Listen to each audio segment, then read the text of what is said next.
Ahoana no fomba azoantsika fahasambarana ao anatin'ny fiainantsika? Mety misy aminareo marobe izay mangataka io fanontaniana io. Mety ianao efa nangataka io fanontaniana io tao anatin'ny fiainanao.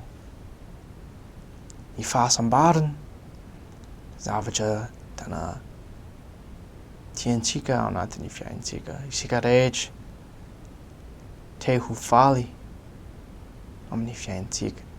Dia ahoana no fomba tena azoantsika ny fahasambarana, fifaliana tena marina? Fantantsika fa misy zavatra marobe izay mety mitondra fahasambarana ao anatin'ny fiainantsika. Dia koa mety misy zavatra izay mitondra fahasambarana ho an'ny fotoana kely dia aorian'izany lasa. Dia ahoana no fomba tena azoantsika fahasambarana tena marina? Dia ny valiny io fanontaniana io dia ao anatin'ny filazantsara Jesosy Kristy. Rehefa manaraka ny filazantsara Jesosy Kristy isika dia hahazo fahasambarana sy fifaliana isika. Rehefa hitandrina ny didin'Andriamanitra ary manaraka ny tenin'ny mpamanany sy ny apôstôly dia hitantsika fa handeha tsara kokoa ny fiainantsika. Tena azoantsika fahasambarana amin'izay. Fantantsika fa rehefa manaraka Andriamanitra isika dia hitantsika fahasambarana ao anatin'ny fiainantsika ary koa ao anatin'ny fianakaviantsika. Hitantsika fa raha hikatsika ny zavatra ara-panahy voalohany, raha hankana amin'Andriamanitra isika dia tonga ho azy ny zavatra hafa amin'ny fiainantsika. Hitantsika fa rehefa hanana Andriamanitra voalohany ao anatin'ny fiainantsika ambony zavatra rehetra hafa dia tena faly isika. Satria ny filazantsara Jesosy Kristy hitondra fahasambarana ao anatin'ny fiainantsika.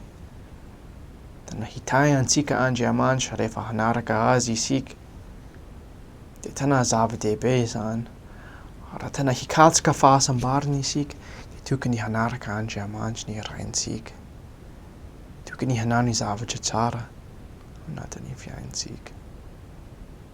Dia amin'izay tena hitantsika ny fahasambarana sy ny fifaliana izay maharitra.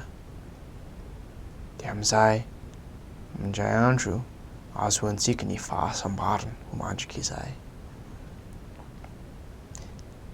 Dia ataoko fa tena tiantsika ny fahasambarana ho mandrika izay. Dia amin'izay ilaintsika atao ireo zavatra ireo izay tian'Andriamanitra isika atao. Tena fantatro fa ho faly isika rehefa hitandrina ny didin'Andriamanitra, rehefa hanaraka ny tenin'Andriamanitra, rehefa hivavaka isika ary hangataka Andriamanitra ho an'ny fanampiana na ny torolalana na ny zavatra izay tokony ataontsika amin'ny fiainantsika. Fantatro fa tonga ny fahasambarana rehefa mamaky ny soratra masina, rehefa manampy ny olon-kafa.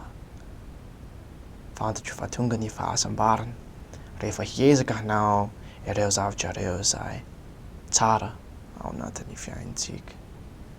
Fantatro fa tonga ny fahasambarana izay maharitra rehefa hanao zavatra hiaraka amin'ny fianakaviantsika.